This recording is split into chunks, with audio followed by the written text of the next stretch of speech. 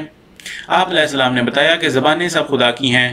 جو زبان مفید ہو اس کو سیکھنا چاہیے، اور جس قدر علوم انسان کی جسمانی، اخلاقی، علمی، تمدنی، سیاسی، روحانی حالت کے لیے مفید ہیں، ان کو پڑھنا نہ صرف یہ کہ گناہ نہیں ہے بلکہ ضروری ہے،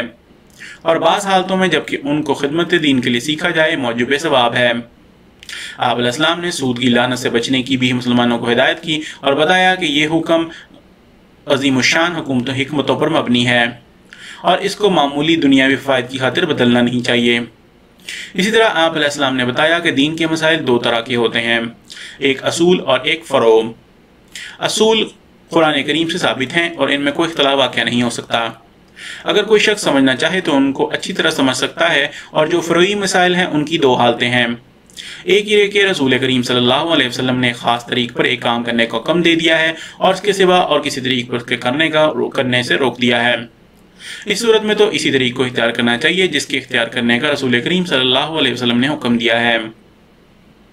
دوسری صورت یہ ہے کہ رسول کریم صلی اللہ علیہ وسلم سے دو یا دو سے زیادہ باتیں مروی ہیں،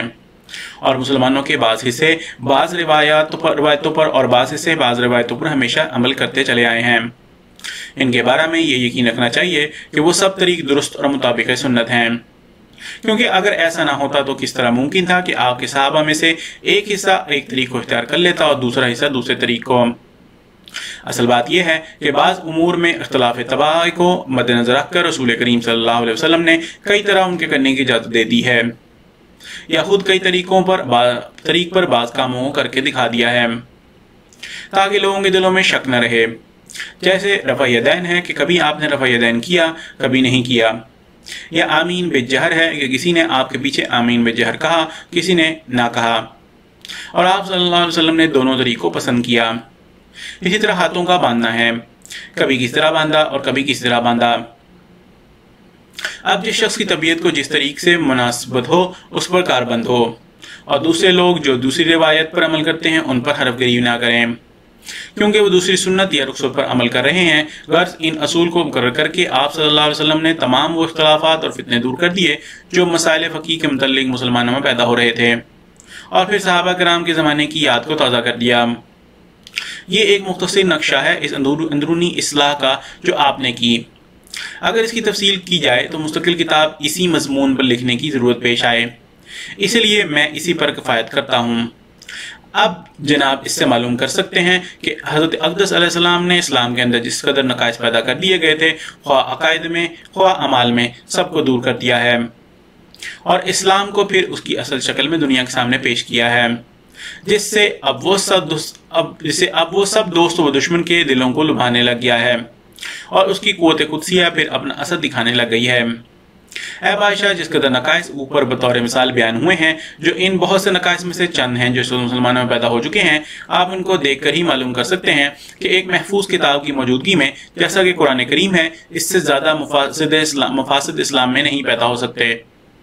اگر اس سے زیادہ مفاسد پیدا ہوں گے تو اسی صورت میں کہ قرآن کریم ہی نعوذ باللہ من ذالک بدل جائے، مگر یہ ناممکن ہے، بس اور مفاسد بھی پیدا ہونے ناممکن ہیں۔ اب غور کرنا چاہیے کہ جب اسلام کے اندر مفاسد اپنی انتہا کو پہنچ گئے ہیں تو اور کون سا وقت ہے جبکہ مسیح موعود اسلام آئیں گے، اور جبکہ ان تمام مفاسد کی اصلاح